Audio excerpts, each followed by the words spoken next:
વિદ્યાર્થી મિત્રો, આપણે લાસ્ટ વિડિયો લેક્ચરમાં કલીલ ટોપિક વિશે ચર્ચા કરી. કલીલ શું છે એના ઉપર આપણે ઘણા બધા ઉદાહરણ આપ્યા અને છેવટે જો હું તમને યાદ કરાવું તો કલીલ દ્રાવણ એ સાચા દ્રાવણ અને નિલંબન દ્રાવણ આ બંને વચ્ચેની અવસ્થા એટલે એને શું કહેવાય બેટા? કલીલ દ્રાવણ કહેવાય. સાચું દ્રાવણ કોને કહેવાય? તો દ્રાવણમાં રહેલા દ્રાવ્યના કણો એનો વ્યાસ 1 નેનોમીટર કરતા ઓછો હોય તો સાચું દ્રાવણ. નિલંબન દ્રાવણ કોને કહેવાય? કે જ્યારે દ્રાવક તરીકે તમે રેતી નાખશો કે કોઈ પણ અણુ નાખશો, એની સાઈઝ 1000 નેનોમીટર કરતા વધારે હોય તો એ દ્રાવણ કયું કહેવાય? નિલંબન દ્રાવણ. અને વિક્ષેપણ માધ્યમ એટલે કે દ્રાવક, એમાં વિક્ષેપિત કલા એટલે દ્રાવ્ય તમે નાખશો અને એ દ્રાવ્ય થયેલા કણોનો વ્યાસ જો 1 થી 1000 નેનોમીટરની અંદર આવી જાય તો એ શું કહેવાય? કલીલ દ્રાવણ કહેવાય. તો કલીલ એ સાચું દ્રાવણ અને નિલંબન દ્રાવણ એમના વચ્ચેની અવસ્થા છે. તમારે કોઈ પણ દ્રાવણ કલીલ છે એવું નક્કી કરવું હોય તો કઈ રીતે નક્કી કરી શકાય? તો તમે જે અંદર દ્રાવ્ય પદાર્થ નાખ્યો છે અથવા તો અંદર જે પાર્ટિકલ્સ છે વિક્ષેપિત કલાના, વિક્ષેપિત કલા જેનું પ્રમાણ ઓછું હોય ને એને વિક્ષેપિત કલા કહેવાય અને જેનું પ્રમાણ વધારે હોય એને વિક્ષેપણ માધ્યમ કહેવાય. તો વિક્ષેપણ માધ્યમમાં વિક્ષેપિત કલા તમે નાખો છો તો એ વખતે એ પાર્ટિકલ્સ અંદર ઓગળી જાય, કાં તો એના ટુકડા થાય, બરાબર છે, કાં તો નાના નાના અણુ હોય તો ભેગા થાય, પણ છેવટે એ પાર્ટિકલ્સની સાઈઝ 1 થી 1000 નેનોમીટરની રેન્જમાં મળવી જોઈએ. 1 to 1000 નેનોમીટર જો આટલી હદમાં જો પાર્ટિકલ્સની સાઈઝ આવી જાય તો એ સોલ્યુશન, એ દ્રાવણ કયું કહેવાય બેટા? કલીલ દ્રાવણ કહેવાય. ત્યાર પછી આપણે કલીલનું વર્ગીકરણ શીખવાડ્યું. કલીલનું વર્ગીકરણ 3 પ્રકારે કરવામાં આવે છે. એમાં 2 પ્રકારની ચર્ચા આપણે કરી ચૂક્યા છીએ.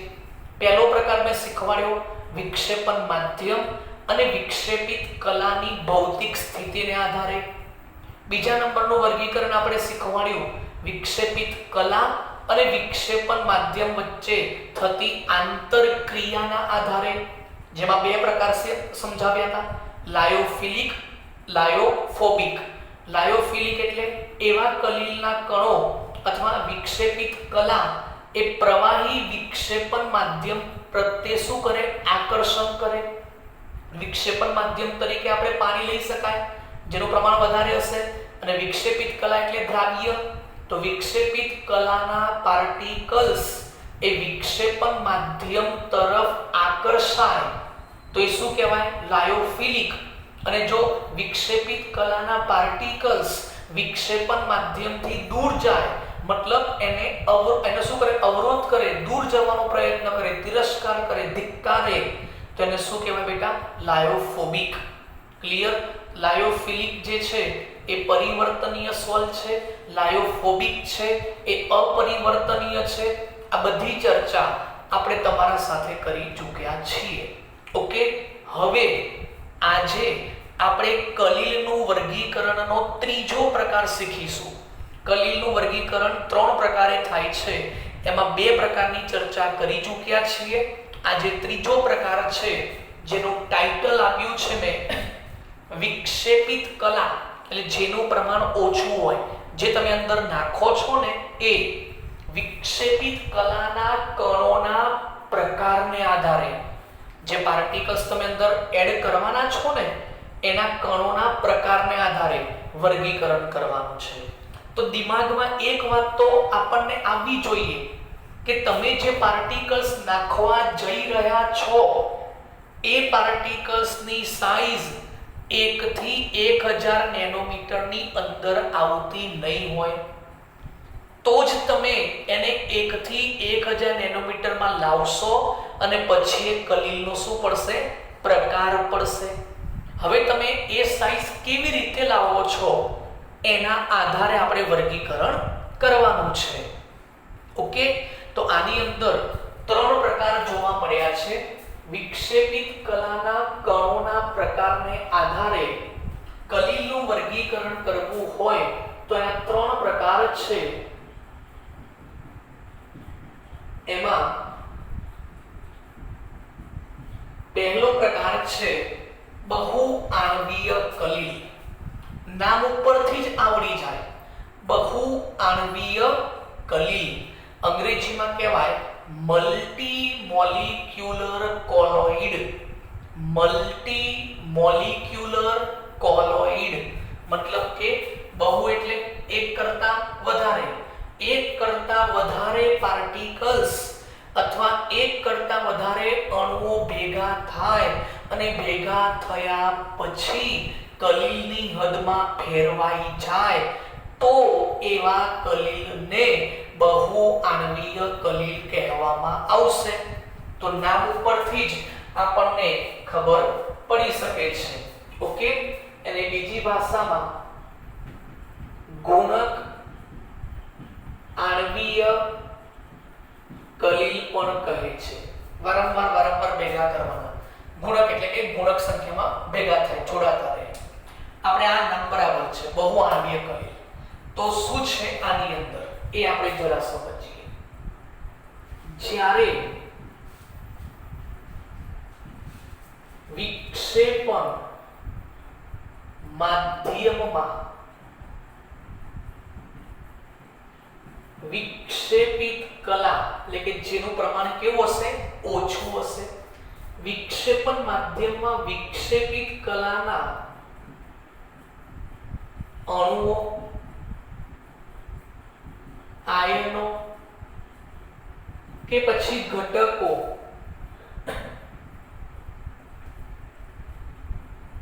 જેમનો કણોનો વ્યાસ લેસ ધેન 1 નેનોમીટર હોય છે, પરંતુ જ્યારે વિક્ષેપણ માધ્યમમાં જાય છે ત્યારે આવા અસંખ્ય અણુઓ કે ઘટકો એકબીજા સાથે સમુચ્ચય થવું એટલે ભેગા થવું, એસોસિએટ થવું. તો એકબીજા સાથે સમુચ્ચય થઈને 1 થી 1000 નેનોમીટરની હદમાં કણો અથવા તો ઘટક બનાવે છે. આવા પ્રકારના દ્રાવણને બહુઆણ્વીય કલીલ કહે છે. ઘણી વખતે એક ચોપડી પ્રમાણે વાત કરું, એનસીઈઆરટી બુક પ્રમાણે વાત કરું તો ઘણી વખત એનો શબ્દ લખે છે જ્યારે વિલયન કરવામાં આવે છે. શું કહે છે બેટા? વિલયન એટલે આ જ ઘટના. વિલયન કરવામાં આવે એટલે કે વિક્ષેપણ માધ્યમમાં વિક્ષેપિત કલા ઉમેરવી. આનો મીનિંગ થાય વિલયન. સમજી ગયા? મેં તમારી ભાષામાં તમને યાદ રહે એ પ્રમાણે લખ્યું છે. એટલે આ શું કહેવા માંગે છે કે તમારા જોડે શરૂઆતમાં જે વિક્ષેપિત કલા હશે, તમે જે બહારથી આમ નાખો છો ને, એ વિક્ષેપિત કલાના પાર્ટિકલ્સ બહુ જ સૂક્ષ્મ હશે, બહુ જ નાના હશે. એટલે કે લેસ ધેન 1 નેનોમીટર 1 નેનોમીટર કરતા પણ ઓછી સાઈઝના હશે. પરંતુ જ્યારે એ પાર્ટિકલ્સ અંદર આવશે, વિક્ષેપણ માધ્યમમાં જશે, ત્યારે એ વિક્ષેપણ માધ્યમમાં જઈને સમુચ્ચય થશે, ભેગા થશે અને ભેગા થઈને એક ચોક્કસ હદમાં 1 થી 1000 નેનોમીટરની અંદર હદમાં ફેરવાઈ જશે અને આવા પ્રકારની હદ ધરાવતા જો પાર્ટિકલ્સ જોવા મળે તો એ શું કહેવાય? હવે કલીલ કહેવાય. 1 નેનોમીટર કરતા ઓછા હોય તો સાચા દ્રાવણ, પણ બહારથી નાખ્યા એ વખતે તો 1 નેનોમીટર કરતા ઓછા હતા, પણ જ્યારે નાખો છો વિક્ષેપણ માધ્યમમાં આવશે, આવ્યા પછી એકબીજા સાથે જોડાશે અને જોડાઈને એક એવો અણુ બનશે કે જેની સાઈઝ કલીલની સાઈઝની અંદર આવી જશે અને આવા પ્રકારના દ્રાવણને કલીલ દ્રાવણ કહે છે. આ ઘટનાને બહુઆણવીય કલીલ કહે છે. જેમ કે દાખલા તરીકે ગોલ્ડ સોલ્ટ, કારણ કે આપણે કીધું હતું ને કે ઘન વિક્ષેપિત કલા અને પ્રવાહી વિક્ષેપણ માધ્યમો છે, એનો કલીલનો પ્રકાર કયો બોલાય? સોલ. તો ગોલ્ડ સોલ, તો ગોલ્ડ એટલે સોનું. તો ખરેખર ગોલ્ડને બારીક ભૂકો કરી દઈએ ને પાવડર જેવો, તમે દાગીના પહેરો છો એ નહીં, એ તો એને ભેગું કરીને બનાવવામાં આવે છે, બરાબર. પણ ઓરિજિનલ ખરેખર ગોલ્ડનો બારીક ભૂકો કરીએ ને તો એ બારીક ભૂકો જે છે ને એની પાર્ટિકલ્સની સાઈઝ 1 નેનોમીટર કરતા પણ ઓછી હોય છે. એવા 1 નહીં, 2 નહીં, 3 નહીં, આવા અસંખ્ય પાર્ટિકલ્સ એકબીજા સાથે સમુચ્ચય થશે અને એ વખતે ગોલ્ડ જે છે એની સાઈઝ પછી કેટલી બની જશે? 1 થી 1000 નેનોમીટરની અંદર આવી જશે. તો એ ઘટના શું કહેવાય? બહુઆણવીય કલીલ. ક્લિયર? તો શરૂઆતમાં ગોલ્ડ જે છે એના પાર્ટિકલ્સની સાઈઝ <1 નેનોમીટર હોય છે, પરંતુ યોગ્ય વિક્ષેપણ માધ્યમમાં જ્યારે આવશે તો એ વિક્ષેપણ માધ્યમમાં આવ્યા પછી એ ગોલ્ડના પાર્ટિકલ્સ એકબીજા સાથે આકર્ષણ કરશે, એકબીજા સાથે ભેગા થશે, એકબીજા સાથે સમુચ્ચય થશે અને પછી એ કલીલની હદમાં આવી જશે. અને જ્યારે કલીલની હદમાં આવી જાય ત્યારે એનું નામ પડે બહુઆણવીય કલીલ. તો ગોલ્ડ સોલ એ આનું એક ઉદાહરણ છે. પછી બીજા નંબરમાં આવશે સલ્ફર સોલ. સલ્ફર એટલે S8. સલ્ફર એટલે શું બેટા? S8. તો એવું ના વિચારતા કે S એટલે 8 સલ્ફર, એમ નહીં. એક S8 નો અણુ, સલ્ફરના 8 પરમાણુ ભેગા થાય તો એક અણુ બને. કયો? S8 નો. મેં કીધું ને અણુ, પછી આયનો, ઘટકો જે લેવો લઈ શકાય.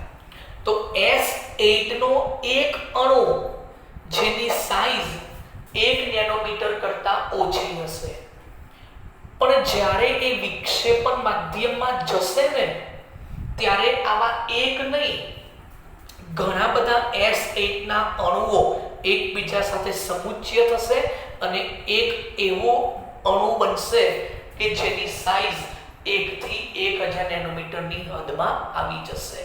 તો એવો કલીલનો સોલ કયો કહેવાય? બહુઆણવીય કલીલ.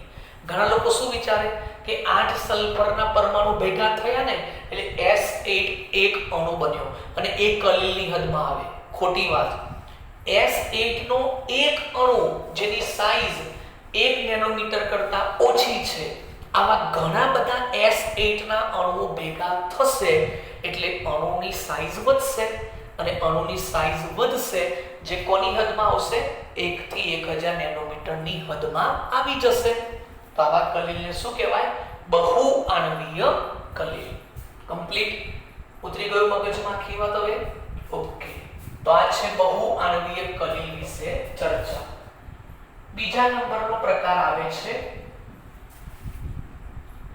વિરાટ આણવીય કલીલ. શું લખ્યું બેટા? વિરાટ આણવીય કલીલ. નામ ઉપરથી જ ખબર પડી જાય. અંગ્રેજીમાં કહેવાય મેક્રોમોલિક્યુલ કોલોઇડ. મેક્રો, માઇક્રો નહીં, મેક્રો એટલે બહુ જ વિરાટ અણુ. તો વિરાટ આણવીય કલીલ એટલે નામ પરથી જ ખબર પડી જાય કે વિક્ષેપિત કલા જે હશે એ અણુ વિરાટ હશે. વિરાટ આણવીય એટલે એનો અણુભાર પણ ઊંચો હશે. તો વિરાટ અણુના આણવીય દળ ખૂબ જ ઊંચા હશે. તો આવા અણુઓ જે છે એને આપણે યોગ્ય વિક્ષેપણ માધ્યમમાં નાખીશું તો આવા વિરાટ અણુભાર ધરાવતા જે ઘટકો હશે એના નાના નાના ટુકડા થઈ જશે, એને નાના નાના ભાગમાં વહેંચી શકાશે અને નાના નાના ટુકડા જે થયા, વિક્ષેપિત કલાના જે નાના નાના ટુકડા થયા એની સાઈઝ કેટલી આવી જશે? પછી 1 થી 1000 નેનોમીટરની હદમાં આવી જશે. તો આવા પ્રકારના કલિલને શું કહેવાય? વિરાટ આણ્વીય કલિલ.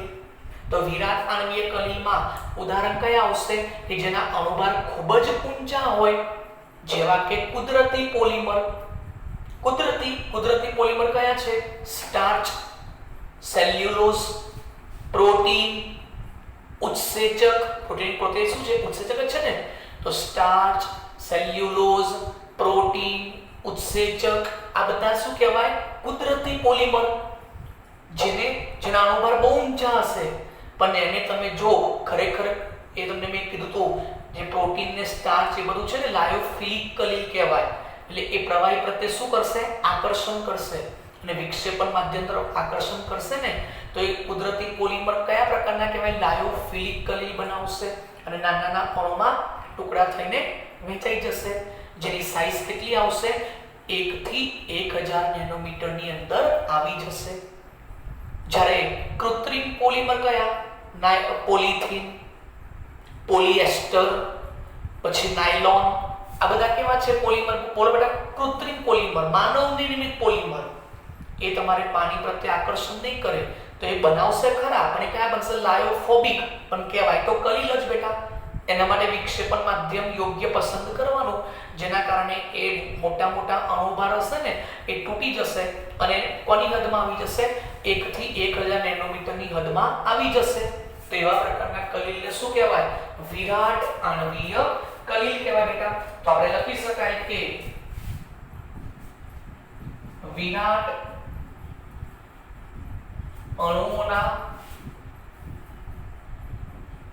આણ્વીય દળ કેવા હોય છે બેટા? બોલો. ખૂબ જ ઊંચા હોય છે. ત્યાર પછી ઉપર લખી શકાય આવા વિરાટ આણ્વીય દળ ધરાવતા પદાર્થોને યોગ્ય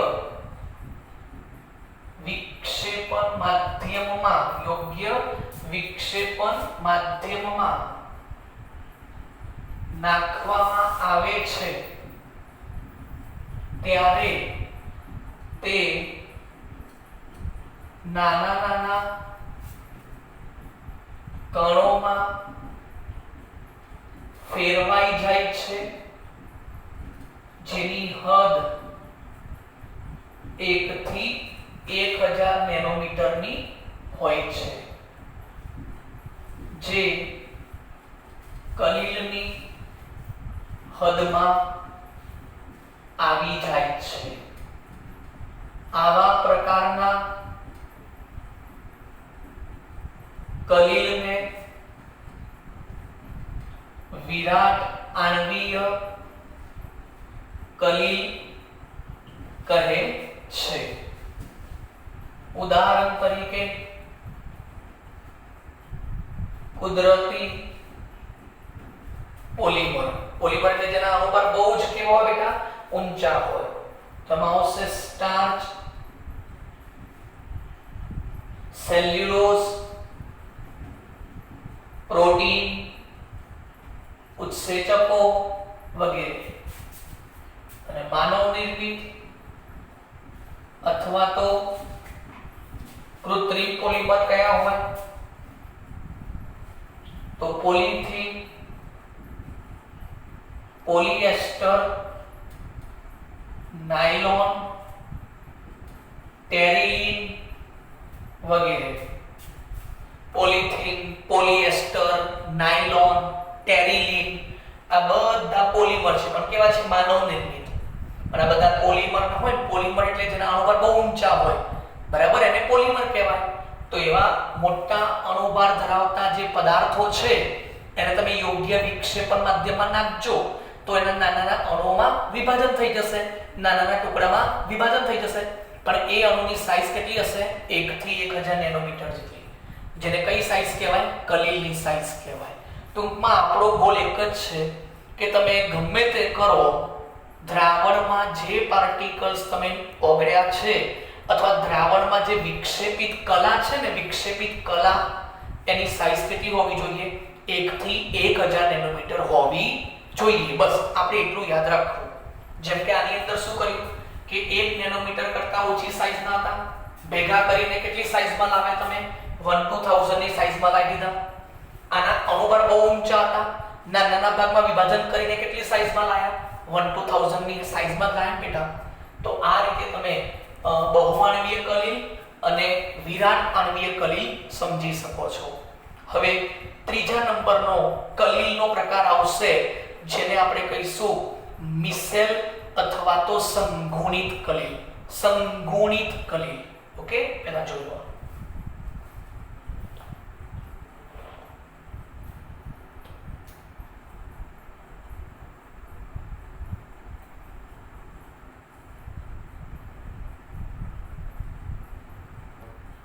ચલો હવે આપણે ત્રીજો પ્રકાર કોનો બેટા? વિક્ષેપિત કલા. એના કણોના પ્રકારને આધારે 3 પ્રકાર પડે છે. પહેલો પ્રકાર મેં શીખવાડ્યો બહુઆણવીય કલીલ, બીજો પ્રકાર વિરાટ આણવીય કલીલ અને ત્રીજો પ્રકાર છે સંગુણિત કલીલ અથવા સમુચ્ચય કલીલ અથવા મિસેલ. ધોરણ 10 માં કે ધોરણ 9 માં આ મિસેલ તમારે ભણવામાં આવી ગયું છે.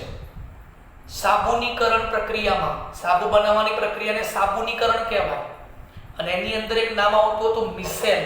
બસ એની જ વાત આપણે કરવાની છે, પણ બહુ જ સમજીને વિચારીને આપણે આ કામ કરીશું બેટા. તો મિસેલ શું છે એની વાત કરીએ.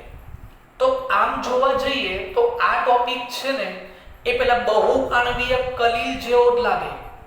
કેમ? બહુઆણવીય કલીલમાં તમે શું કર્યું હતું કે ખૂબ જ નાની સાઈઝનો પાર્ટિકલ્સ, 1 નેનોમીટર કરતા ઓછી સાઈઝનો પાર્ટિકલ્સ જ્યારે વિક્ષેપણ માધ્યમમાં આવે છે ત્યારે એ પાર્ટિકલ્સ જે છે, ઘણી નાની સાઈઝના પાર્ટિકલ્સ બધા, એ એકબીજા સાથે શું થાય છે? સમુચ્ચય થાય છે અને સમુચ્ચય થઈને પછી સાઈઝ કેટલી બનાવે છે? 1 થી 1000 નેનોમીટર, જેને શું કહેવાય? કલીલ. અહીંયા સાહેબ એવું જ છે ને, સમુચ્ચય લખ્યું તમે સાહેબ, વાત સાચી છે, પણ ફરક છે થોડોક. શું ફરક છે એ હું તમને સમજાવીશ. ફરક એવો છે બેટા કે આપણા જોડે કોઈ વિક્ષેપણ માધ્યમ છે, ધારો કે પાણી છે, હું તમને સમજાવતો જઈશ, તમે જોતા રહેજો બેટા. આપણા જોડે આ એક પાત્ર છે. આ પાત્રની અંદર આ વિક્ષેપણ માધ્યમ છે, જે આપણે બધા જાણો છો પ્રવાહી હશે, પાણી પણ લઈ શકાય. તો આપણા જોડે એક વિક્ષેપણ માધ્યમ છે, પ્રવાહી પાણી. હવે આપણે આની અંદર શરૂઆતમાં કોઈક એવો પદાર્થ નાખીશું, વિક્ષેપિત કલાવાળો કોઈ પદાર્થ નાખીશું. જ્યારે પદાર્થનું પ્રમાણ ઓછું હશે, ઓછું પ્રમાણ હશે, ત્યારે એ વખતે એની સાંદ્રતા પણ કેવી હશે? ઓછી. કારણ પદાર્થનો જથ્થો ઓછો નાખો છો તો સાંદ્રતા કેવી હોય? ઓછી જ હોય ને.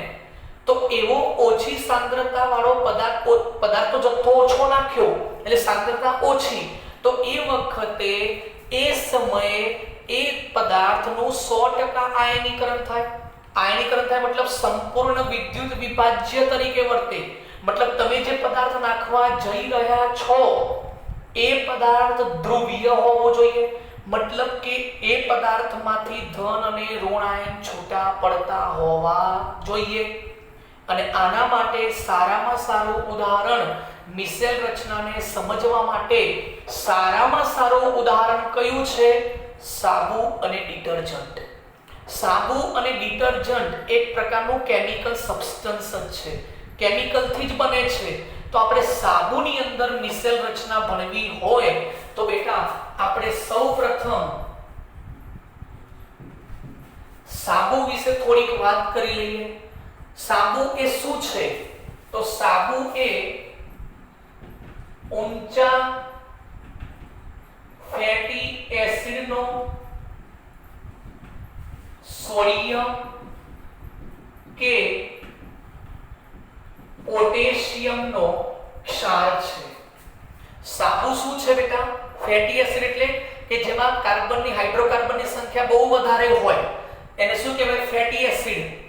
અને એમાં સોડિયમ કે પોટેશિયમ ધન આયન આવશે અને એમાંથી શું બનશે? ક્ષાર બનશે. તો સાબુ શું છે? ફેટી એસિડ હોય ને એમાંથી બનાવેલો સોડિયમ કે પોટેશિયમનો ક્ષાર છે. હવે આપણે બધા જાણીએ છીએ એસિડનું સૂત્ર શું થાય? COOH. એમાંથી H+ જતો રહેશે અને સોડિયમ આવી જાય Na+. તો શું બોલાય? COOH બોલાય? નહીં. શું બોલાય? COONA. એમાં COO- અને Na+. તો સાબુનું રાસાયણિક સૂત્ર શું છે? તો R COO- Na+. R એટલે ખબર પડી બેટા? હાઇડ્રોકાર્બનની લાંબી શૃંખલા. Carbon carbon carbon carbon carbon કાર્બનની લાંબી શૃંખલા, કાર્બનની લોંગ ચેન, એને R કહેવાય. અને COONA આ કાર્બોક્સિલિક એસિડ માંથી આવ્યો અને H જતો રહ્યો, એનું વિસ્થાપન કોને કર્યું? સોડિયમે. એટલે આ શું બની ગયું? ક્ષાર બની ગયું. ઓરિજિનલ નું સૂત્ર છે અથવા આવું પણ લખાય છે C17H35 COO- Na+. R ની જગ્યાએ બોલો શું છે? C17H35 એટલે હાઇડ્રોકાર્બન ખરા, 17 કાર્બન અને 35 hydrogen. CH3 CH2 CH2 CH2 CH2 CH2 કેટલી વખત? 17 વખત. પહેલો તો CH3 આવશે, પછી CH2 CH2 CH2 CH2 કેટલી વખતે? CH3 આવી ગયો, પછી CH2 કેટલી વખતે? 16 વખત. અને COO- Na+. તો આ ભાગ છે ને એ હાઇડ્રોકાર્બનનો છે. અને હજી પણ વ્યવસ્થિત દોરવું હોય તો આ રીતે દોરાય કે CH3 એટલે અહીંથી CH3 CH2 CH2 CH2 CH2 CH2 CH2 ગણજો 1 2 3 4 5 6 7 8 9 10 11 12 13 નહીં આવે. ચલો અત્યારે હાલ આપણે આ પ્રમાણે બતાવી દઉં. સમજી લો બેટા, કાલ્પનિક પછી દોરું છ ભૂસી નાખ્યા પછી. ચલો આ તે વિચારો CH3 CH2 CH2 કેટલી વખત બેટા? 16 વખત. અને પછી તમારે અહીં આવશે COO. આ ટુકડો કયો કહેવાય? R. બરાબર છે બેટા? અને પછી શું આવશે? COO- Na+.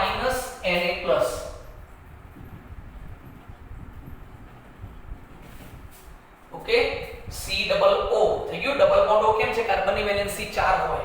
1 2 3 4 યાદ છે? કાર્બન સાથે ઓક્સિજન ડબલ બોન્ડ થી જોડાય. તો 1 2 3 4 તો C double bond O Na+ થઈ ગયો.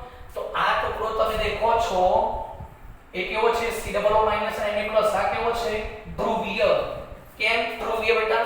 કારણ કે પ્લસ અને માઈનસ શું કહેવાય? ધ્રુવીય ભાગ બતાવે છે. અને કાર્બન છે આ CH3, આ CH2, આ CH2, આ CH2, આ બધો ભાગ કેવો કહેવાય? Non polar. નોન પોલર એટલે ખબર પડી બેટા? અધ્રુવીય. નોન પોલર એટલે અધ્રુવીય. તો તમે સમજી શકો છો આ ટુકડો કયો છે? ધ્રુવીય. આ ટુકડો કયો છે? અધ્રુવીય. તો પછી આપણે આવું લખી શકાય કે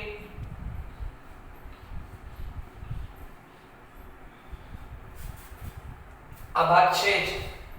તો આ જે ભાગ છે ધ્રુવીય, બરાબર, એને હું રાઉન્ડ કરી બતાવું છું. તો એ ધ્રુવીય ભાગ શું કહેવાય? શીર્ષ. અને આ શું કહેવાય? અધ્રુવીય. શું કહેવાય? પૂંછડી કહેવાય ને, ટેલ કહેવાય ને, પૂંછડી જેવો ભાગ છે. તો જે R સમૂહ છે, હાઇડ્રોકાર્બન સમૂહ છે, આ R એટલે કયો બેટા? હાઇડ્રોકાર્બન. એ શું કહેવાય? અધ્રુવીય પૂંછડી. અને આ જે પ્લસ માઈનસ છે શું કહેવાય? ધ્રુવીય શીર્ષ. અને આ જે લખ્યું તો એ ચાલશે બેટા.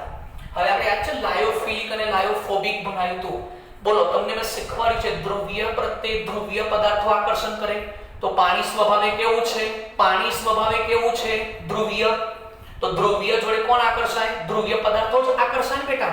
તો દેખો આપણે જ્યારે આ સાબુ છે, આખો આ સાબુ છે બેટા, સાબુનું રાસાયણિક સૂત્ર છે બેટા, તો એમાં ધ્રુવીય વાળો જે ભાગ હશે એ કોના તરફ આકર્ષણ કરશે? બોલો બેટા, પાણી જોડે આકર્ષણ કરશે, કારણ કે ધ્રુવીયનું આકર્ષણ ધ્રુવીય જોડે થાય બેટા. તો પછી આપણે એવું કહી શકાય બેટા આની અંદર કે આ ધ્રુવીય શીર્ષ જે છે ને એ કયો ભાગ બતાવે છે? બોલો તો લાયોફિલિક.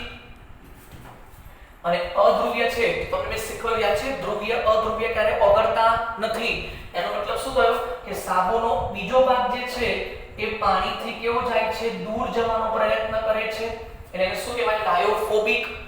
તો બોલો સાબુ જે છે એ સાબુનો એક ઘટક, સાબુનો એક જ ઘટક જે બે ભાગમાં વહેંચાયેલો છે, એક અધ્રુવીય પૂંછડી, બીજો ધ્રુવીય શીર્ષ. જે ધ્રુવીય શીર્ષ છે એ પાણી પ્રત્યે શું કરે છે? આકર્ષણ કરે છે. પાણી પ્રત્યે શું કરશે બેટા? આકર્ષણ કરશે.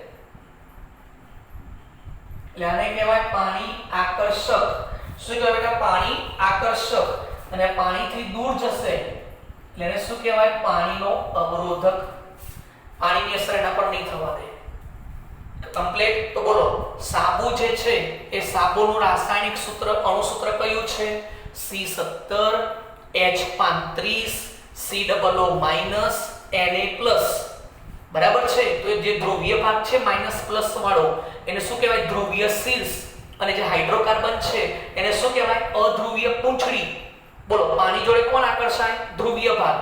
તો ધ્રુવીય શીર્ષ એ પાણી પ્રત્યે આકર્ષણ કરશે એટલે શું બનશે? લાયોફિલિક. અને પૂંછડી વાળો ભાગ શું બનશે? લાયોફોબિક. આખો છે તો સાબુનો ટુકડો જ, સાબુનું જ કેમિકલ છે, આ સાબુનો ઘટક જ છે, પણ કેટલા ભાગમાં વહેંચાયેલો છે? બે ભાગમાં વહેંચાયેલો છે. ઓકે. હવે તમારી જાતે વિચારો કે જ્યારે આપણે આ સાબુનો ઘટક આ વિક્ષેપણ માધ્યમમાં નાખીશું તો શરૂઆતમાં સાબુનો નાનકડો ભાગ જો ઓછી સાંદ્રતા એટલે ઓછો જથ્થો જો તમે પાણી સાથે મિક્સ કરશો તો એ વખતે ઓછો જથ્થો, તો આ જે ભાગ છે હું આ રીતે દોરીશ, આ સમજજો. બરાબર છે? આ રીતે ધ્રુવીય ભાગ. તો જ્યારે શરૂઆતમાં નાનો ભાગ આની અંદર જશે તો બોલો ધ્રુવીય વાળો ભાગ છે એ ક્યાં હશે? પાણીની અંદર જશે.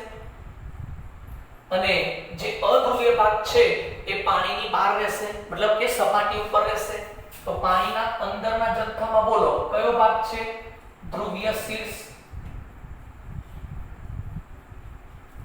સમજી ગયા આખી વાત? દેખો બેટા, તો આ જે રચના છે એ શરૂઆતમાં ઓછી સાંદ્રતા હોય ત્યારે આ રચના જોવા મળશે. તો શરૂઆતમાં ઓછી સાંદ્રતા જ્યારે હશે ત્યારે એ વખતે સમજો મારી વાત આખી, ઓછી સાંદ્રતામાં આની ઓછી સાંદ્રતા જ્યારે પાણી સાથે મિક્સ કરશો તો આયનીકરણ થશે. આયનીકરણ થતા Na+ છૂટો પડશે અને C17H35 COO- પલક થશે, કારણ કે એને કહેવાય વિદ્યુત વિભાજ્ય. ધન આયન ઋણ આયન છૂટા પડે એને શું કહેવાય? વિદ્યુત વિભાજ્ય. તો Na+ દ્રાવણમાં જ રહેશે અને COO- આવી ગયો, આ માઈનસ Na+ દ્રાવણમાં. આ ટુકડા થયા ઓછી સાંદ્રતાએ. કઈ સાંદ્રતાએ? ઓછી સાંદ્રતાએ. તો અહીં જુઓ કેટલાક પદાર્થો, મનમાં વિચારવાનું સાબુ, કેટલાક પદાર્થો તેની ઓછી સાંદ્રતામાં સામાન્ય વર્તણૂક તરીકે પ્રબળ વિદ્યુત વિભાજ્યની જેમ વર્તે છે. ધન આયન ઋણ આયન છૂટા પડી ગયા, Na+ અંદર અને ટુકડા આપણે ગોઠવાઈ ગયા.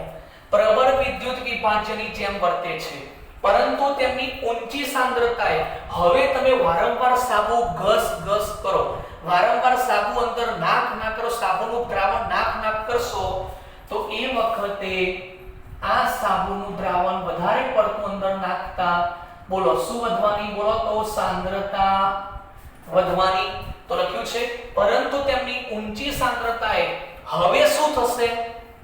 હવે ઊંચી સાંદ્રતાએ જે ઘટના થાય એ જોવા જેવી છે. હવે ઊંચી સાંદ્રતાએ શું થશે? તો જેમ જેમ તમે સપાટી ઉપર પહેલા ધ્રુવીય શીર્ષ અહીં છે, પૂંછડી ઉપર છે, હવે તમે જેમ જેમ સાંદ્રતા વધારો છો ને તો ઉપરની સપાટી પર સાંદ્રતા એટલી બધી વધી જાય છે કે આ જે જથ્થામાં રહેલા પાણીના અણુઓ છે ને એને શું કરે છે, ઉપરથી ખેંચે છે. કેમ ખેંચે છે? કારણ કે સાંદ્રતા વધે છે. સાંદ્રતા વધે છે એટલે એ ભાગ અંદર જવા માટે પ્રયત્ન કરે છે. તો અંદરના જથ્થામાં રહેલા પાણીના અણુઓ એને પોતાની તરફ છેક બલ્ક સુધી લઈ જાય. બલ્ક એટલે ખબર પડી? છેક અંદર સુધી ખેંચે છે. અને જ્યારે અંદર સુધી આ સપાટી પર નહીં રહે, પછી અંદર સુધી જ્યારે ખેંચાશે, સાંભળજો, ઊંચી સાંદ્રતાએ જ્યારે અંદર સુધી ખેંચાશે, કોણ બેટા અંદર સુધી ખેંચાશે? આ ઊંચી સાંદ્રતા વાળા સાબુના અણુઓ જ્યારે અંદર સુધી ખેંચાશે ત્યારે એ વખતે આ પાણીનો એક ડ્રોપલેટ, એક પાણીનો અણુ, એક બિંદુ કેવી રીતે કામ કરે જોજો, તમે સમજવા જેવી વાત છે. હવે જ્યારે અંદર સુધી ખેંચાશે તો એ વખતે આપણે તો જાણીએ છીએ, શું જાણીએ છીએ કે ભાઈ આ પૂંછડી જે છે પાણીથી દૂર, પાણી પ્રત્યે આકર્ષણ નથી કરતી. પાણી પ્રત્યે આકર્ષણ કોણ કરે છે? આ ધ્રુવીય શીર્ષ. સમજો, પાણી પ્રત્યે આકર્ષણ કોણ કરે છે? ધ્રુવીય શીર્ષ. પૂંછડી તો એના પ્રત્યે આકર્ષણ નથી કરતી, પણ જો અંદર જશે તો શું થશે? તો અંદર જશે ને તો સાબુ તો એવું નહીં છે ને કે ભાઈ આટલા ભાગને હું અલગ કરી દઉં. આ તો આખો સાબુનો જ ઘટક છે, એ તો પોતાની જોડે જકડાયેલો જ રહેશે, એ અલગ નહીં થાય. તો એ શું વિચારશે? એ એવું વિચારશે કે આ જે અધ્રુવીય ભાગ છે એ પાણીથી દૂર રહેવા માંગે છે, આ ધ્રુવીય ભાગ છે એ પાણીની અંદર રહેવા માંગે છે. પણ આ અધ્રુવીય પૂંછડીને બચાવવા માટે, સમજો શબ્દ, બચાવવા માટે એ વખતે એ પૂંછડીને અંદરની તરફ લઈ જશે. ક્યાં લઈ જશે? અંદર. અને આજુબાજુ ફરતે પ્રોટેક્શન આપશે. દેખો આ રીતે આજુબાજુ બધા અણુઓ છે. બોલો આ કોના અણુઓ છે બેટા? ધ્રુવીય શીર્ષ. સમજી ગયા? આખી વાત જુઓ. આ બધું તમે સમજી શકો છો. આ અધ્રુવીય પૂંછડી જે છે, બોલો અધ્રુવીય પૂંછડી ક્યાં આવી ગઈ અત્યારે હાલ? બોલો તો આખા ધ્રુવીય શીર્ષની ફરતે. આ બધું માઈનસ, આ ધ્રુવીય શીર્ષ અને આ બધું પાણી છે. અંદર ખેંચે, અંદર અંદરનો ભાગ છે, હું અહીં બતાવું છું, પાણી. તો તમે જો બેટા, કમ્પ્લીટ જો બેટા, આ ભાગ છે ને એ અધ્રુવીય પૂંછડી છે. તો ઊંચી સાંદ્રતાએ, બોલો ઊંચી સાંદ્રતાએ શું થયું? તો જે સાબુના ઘટક હતા, સાબુના અણુઓ એ ક્યાં ખેંચાયા? પાણીના જથ્થાની અંદર ખેંચાયા. અને એ વખતે એની ગોઠવણી કેમ બદલવી પડી? કારણ કે હવે દેખો આ જે છે તો ગેપમાં છે ને, એટલે આ અધ્રુવીય પૂંછડી હવે પાણીના સંપર્કમાં નથી. બોલો પાણીના સંપર્કમાં કોણ છે? ધ્રુવીય શીર્ષ છે. દેખો, અને એનું પ્રોટેક્શન, એનું રક્ષણ દેખો, આ ધ્રુવીય શીર્ષે આ અંદરની અધ્રુવીય પૂંછડીને બચાવી દીધી. જેના કારણે સાબુનો આ ટુકડો અલગ પડ્યો નહીં. સાબુ એટલે સાબુ જ રહે. પછી સમજી ગયા? મારી આખી વાત મગજમાં ઉતારો ફરીથી. બોલો ઓછી સાંદ્રતાએ તો કોઈ ચિંતા કરવાની જરૂર નથી. ઓછી સાંદ્રતાએ તો સામાન્ય વર્તણૂક બતાવે, એટલે એ વખતે છૂટા છવાયા હોય, બરાબર છે. પણ જેમ સાંદ્રતા વધી, જેમ સાંદ્રતા વધી એમ સપાટી પર એનું પ્રમાણ વધતું ગયું. હવે એ વખતે શું થયું? એ વખતે એ સાંદ્રતા વધતા એ અણુ બધા પાણીના અંદર ખેંચાયા. પાણીના અંદર જેવા ખેંચાયા એટલે સમુચ્ચય થયા. દેખો આ શું થયું? સમુચ્ચય થયા, ભેગા થયા, સંગુણિત બન્યા, ભેગા થયા, જોડાયા. અને પછી આ જોડાયા પછી એની સાઈઝ કેટલાની અંદર આવી ગઈ? 1 થી 1000 નેનોમીટરની અંદર આવી ગઈ. અને આવા પ્રકારની સાઈઝને આપણે શું કહીએ છીએ? કલીલની સાઈઝ કહીએ છીએ. અને કલીલ જેવી રચના પ્રાપ્ત કરી, પરંતુ આવા ગોળાકાર સમુચ્ચયને, આ જે ગોળાકાર સમુચ્ચય બન્યું એનું એક નામ એ લોકોએ આપ્યું મિસેલ. શું નામ આપ્યું બેટા? મિસેલ. તો આવી ગોળાકાર સમુચ્ચય રચનાને શું કહે છે બેટા? મિસેલ રચના. શું કહે છે બેટા? મિસેલ રચના કહે છે. સમજી ગયા? કમ્પ્લીટ. તો આ કેમ દિશા કેમ બદલી નાખી? અને જો દિશા ના બદલી હોત, અંદર ગયા પછી દિશા કેમ બદલે છે? કારણ કે આજુબાજુ ધ્રુવીય શીર્ષના અણુઓ જોડાઈ જાય છે. અને આ રીતે તમને એક્ચ્યુઅલી બતાવું, આ રીતે આ અંતર્ગતના અર્થે બની ગઈ. સમજી લો, અંદર અધ્રુવીય પૂંછડી આવી ગઈ. બરાબર છે, આ એક પાણીનો અણુ છે એવું ખાલી વિચારો, કલ્પના છે, કાલ્પનિક વિચારો બેટા. તો અમારો જે આખો હાથ છે ને આ આંગળીઓ એ બધું શું કહેવાય? ધ્રુવીય શીર્ષ કહેવાય. શું કહેવાય? ધ્રુવીય શીર્ષ. બરાબર છે. અને અંદર જે માર્કર દેખાય છે ને એ શું કહેવાય? અધ્રુવીય પૂંછડી. એટલે આખો આ સાબુનો ઘટક છે એ અધ્રુવીય પૂંછડીને અલગ કરતો નથી. બરાબર છે. અને આ ઉપર શું છે? ઉપર પાણી વહે છે, ઉપર પાણી છે. અને ધ્રુવીય શીર્ષ કોના પ્રત્યે આકર્ષણ કરે? પાણી પ્રત્યે. એટલે તો અહીં બરાબર જ છે ને. અને અધ્રુવીય પૂંછડી ક્યાં છે? એ બધાની વચ્ચોવચ્ચ. આમ સમજી ગયા આખી વાત? આ રીતે હોય છે. પ્રોટેક્શન થઈ ગયું. દેખો કમ્પ્લીટ સેમ આ રીતે. તો આવી રીતે આખી. પણ ક્યારે ઊંચી સાંદ્રતાએ શું થયું? સમુચ્ચય થયું. તો એ જે સમુચ્ચય થયું ત્યારે ગોળાકાર ભાગ બન્યો. એની જે સાઈઝ હતી એ 1 થી 1000 નેનોમીટરની હતી. તો આની અંદર આવા ઘણા બધા મિસેલ જોવા મળે છે. આવી આજુબાજુ ઘણી બધી આપણે મિસેલ રચના જોવા, આવા એક નહીં, આવી ઘણી બધી મિસેલ રચના જોવા મળે છે. પણ ક્યારે? ઊંચી સાંદ્રતાએ. સાબુ માટે જે મિસેલની સાંદ્રતા છે, મિસેલ બનવા માટે જે સાંદ્રતા છે ને એ 10⁻⁴ થી 10⁻³ મોલ પ્રતિ લિટર હોય છે. તો જે સાંદ્રતા અથવા એના કરતા વધારે સાંદ્રતાએ મિસેલ રચના બને એને કહેવાય ક્રાંતિક મિસેલ સાંદ્રતા. શું કહેવાય? ક્રાંતિક મિસેલ સાંદ્રતા. CMC, critical micelle concentration. Critical micelle concentration, CMC. અને એ વખત જે તાપમાન હોય એ તાપમાનને કહેવાય ક્રાફ્ટ ટેમ્પરેચર. ક્રાફ્ટ તાપમાન, TK. ક્રાંતિક નહીં, ક્રાફ્ટ તાપમાન, TK. તો જુઓ, કેટલાક પદાર્થો તેની ઓછી સાંદ્રતામાં સામાન્ય વર્તણૂક બતાવે છે જે પ્રબળ વિદ્યુત વિભાજ્ય જેવી હોય છે. પરંતુ એ જ પદાર્થોની સાંદ્રતા જો વધારવામાં આવશે તો એ સમુચ્ચય પામશે અને કલીલની હદમાં આવી જશે. આવા કલીલને સંગોનિત કલીલ કે મિસેલ કહે છે. જે ચોક્કસ તાપમાનથી ઊંચા તાપમાને મિસેલ રચના બને છે તે તાપમાનને ક્રાફ્ટ તાપમાન TK કહે છે. જે ચોક્કસ સાંદ્રતાથી ઊંચી સાંદ્રતાએ મિસેલ રચના બને છે તે સાંદ્રતાને ક્રાંતિક મિસેલ સાંદ્રતા કહે છે. ક્રાંતિક મિસેલ સાંદ્રતા કહે છે. સાબુ માટે આ જે સાંદ્રતા જે છે એ કેટલી હશે? 10⁻⁴ થી 10⁻³ મોલ પ્રતિ લિટરની અંદર હશે. સાબુ ડિટર્જન્ટ એ આ સપાટી ઉપર કામ કરતા પદાર્થો છે જે પૃષ્ઠ સક્રિય પદાર્થો કહે છે જેથી મિસેલ બની શકે છે. મિસેલ રચનામાં હવે પાણી ઉમેરો. આ બની ગયું ને, હવે પાછું પાણી નાખી દો. પાણી નાખો એટલે વળી પાછું થઈ જાય, મંદ થઈ જાય. ઓછી સાંદ્રતા એટલે ખબર પડી, મંદ થઈ જાય. વળી પાછા એ આયનો ઉપર આવી જાય અને મિસેલ રચના નાશ પામે. તો મિસેલ રચનામાં પાણી ઉમેરીને જો મંદ કરવામાં આવશે તો મિસેલ રચના નાશ પામશે. વળી પાછા આયનો છૂટા પડી જશે. આ બધા આયનો પછી સમુચ્ચય થતા ને એ છૂટા પડી જશે. પછી મિસેલ રચના બનશે નહીં. તો કોઈ એક મિસેલમાં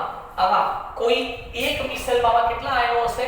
100 કે તેથી વધુ આયનો ભેગા થાય છે ત્યારે એક મિસેલ બને છે. આજુબાજુ કેટલા? 100 કે તેથી વધુ આયનો ભેગા થાય ત્યારે શું બને છે બેટા? મિસેલ બને છે.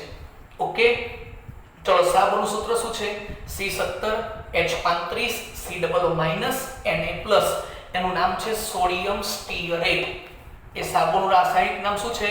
સોડિયમ સ્ટીઅરેટ. બોલો, કયો ભાગ પાણી પ્રત્યે આકર્ષણ કરે છે? ધ્રુવીય શીર્ષ એટલે કે COO-. કયો ભાગ પાણીથી દૂર જાય છે? તો અધ્રુવીય પૂંછડી, જેમાં CH3 CH2 CH2 CH2 CH2 CH2 CH2 COO- Na+. પણ મેં કીધું ને Na+ તો પાણીમાં જતો રહેશે તો વધશે શું? ખાલી COO-. ઓકે, આઈ થિંક તમારા મગજમાં આ વાત તો ઉતરવી જ જોઈએ. જોયો બેટા.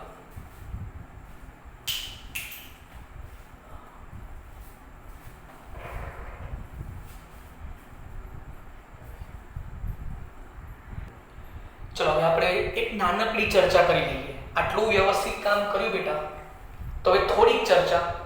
સાબુ દ્વારા થતું સ્વચ્છીકરણ એટલે કે સાબુ મેલ કચરો અશુદ્ધિ દૂર કરે છે.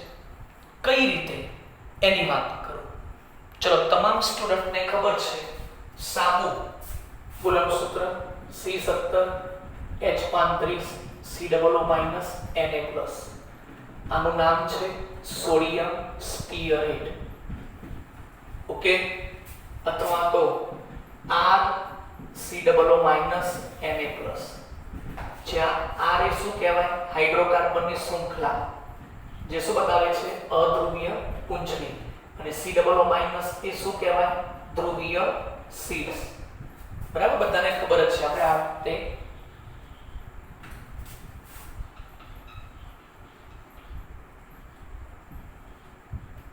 ઓકે આ પ્રમાણે આપણે સમજાવ્યું અત્યારે. ઓકે, તો આ જે ભાગ છે R છે અને આ ભાગ છે ધ્રુવીય શીર્ષ. ત્યાં દોર્યું છે બેટા. હવે આપણે સ્વચ્છીકરણ પ્રક્રિયા કઈ રીતે કરી શકાય તો એનો એક સામાન્ય કોન્સેપ્ટ તમને સમજાવું કે જનરલી આપણે સમજીએ છીએ કે આપણને પરસેવો થાય તો એક કેવો તૈલી હોય, ઓઇલી જેવો જ હોય. બરાબર છે? તો એ સાબુ ઘસવાથી આપણે થોડુંક ક્લીન થઈ જાય, બસ એના જેવી વાત છે. તો ધારો કે આ કોઈ સપાટી છે અને આ સપાટી ઉપર સપોઝ એવું વિચારો કે આ એક પરસેવો છે. બરાબર છે? કાં તો કોઈ ડાઘ પડ્યો છે, કોઈ ગ્રીસ સમજો, કોઈ પણ ઓઇલી સ્વભાવ હોય. કેવો હોય? ઓઇલી એટલે પરસેવો હોય, ગ્રીસ હોય, કોઈ ડાઘ પડ્યો હોય. હવે આપણે શું કરીશું? આને પહેલા પાણીમાં પલાળીશું, પછી એના પર શું ઘસીશું? સાબુ ઘસીશું. તો આ ઓઇલ છે. બરાબર છે? તો એના આ પાણી તો નથી ને, આના પ્રત્યે કોણ આકર્ષણ કરશે? બોલો તો. અધ્રુવીય પૂંછડી. સમજી ગયા આખી વાત બેટા? બોલો. અધ્રુવીય પૂંછડી એ કોના પ્રત્યે આકર્ષણ કરશે? મેલ પ્રત્યે. અધ્રુવીય પૂંછડી એ સાબુમાંથી ગ્રીસ અથવા તો મેલ પ્રત્યે અથવા તો ડાઘ પ્રત્યે આકર્ષણ કરશે. આ બધું પાણી છે. હવે શું થશે? હવે એવું થશે કે જ્યારે આપણે સાબુ ઘસ કરીશું, બરાબર છે, અને પછી પાણીથી ધોઈ નાખીશું, પાણીથી એને વોશ કરીશું, તો એ વખતે પાણી સાથે આ બધું પાણી છે. તો જેમ પાણી આગળ જશે એમાં ધ્રુવીય શીર્ષનો અણુ એમ આગળની તરફ શું કરશે? ધકેલાશે. સમજો, આ ધ્રુવીય પાણી પ્રત્યે કોણ આકર્ષણ કરે છે? ધ્રુવીય શીર્ષ. પણ જેમ પાણી નાખશો, તમે સાફ કરશો, પાણી નાખશો, સાફ કરશો, તો પાણીના પ્રવાહ સાથે આ ધ્રુવીય શીર્ષનો અણુ પણ, ધ્રુવીય શીર્ષ છે એ પણ આગળ જશે અને એના સાથે કોણ છે? પૂંછડી પણ જશે અને મેલ પછી એનાથી ખેંચાશે. એટલે એ વખતે કંઈક આ પ્રમાણેની ઘટના જોવા મળશે. સપોઝ હું તમને બતાવવા માંગુ તો આ પ્રમાણેની ઘટના છે. આની અંદર મેં કીધું એ જ પ્રમાણે કે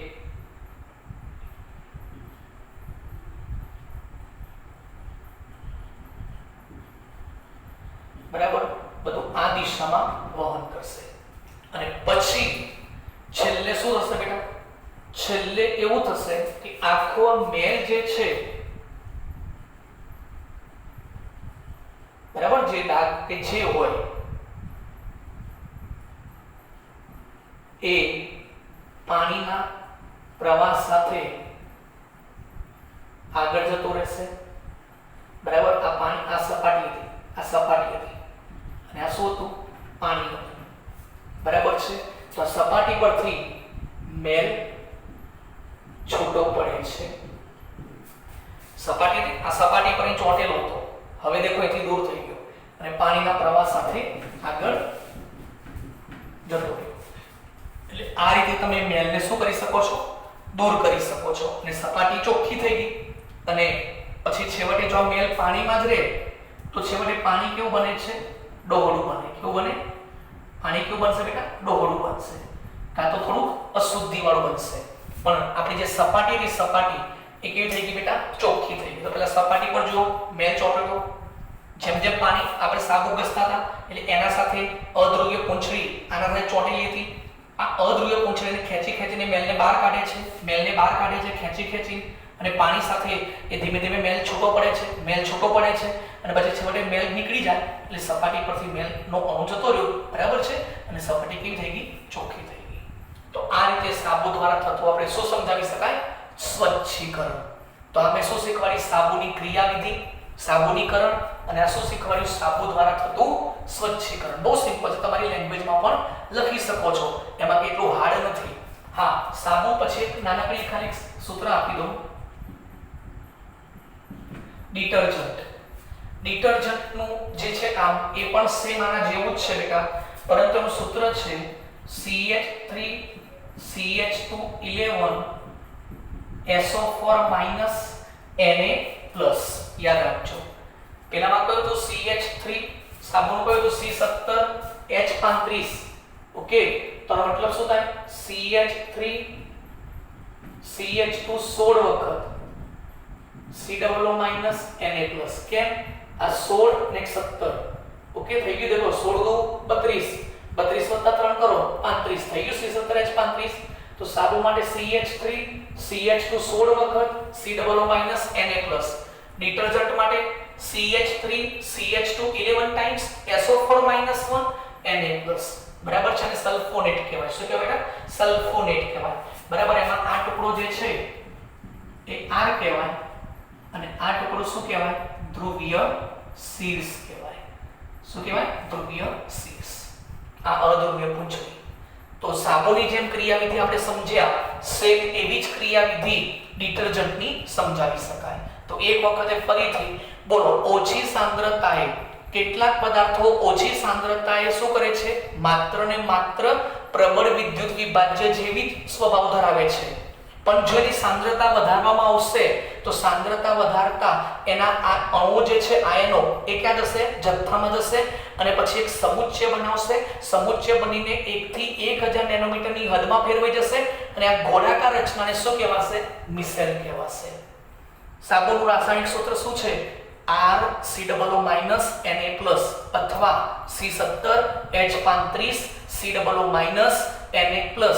પાણી પ્રત્યે કયો ભાગ આકર્ષણ કરે છે? લાયોફિલિક એટલે કે ધ્રુવીય શીર્ષ.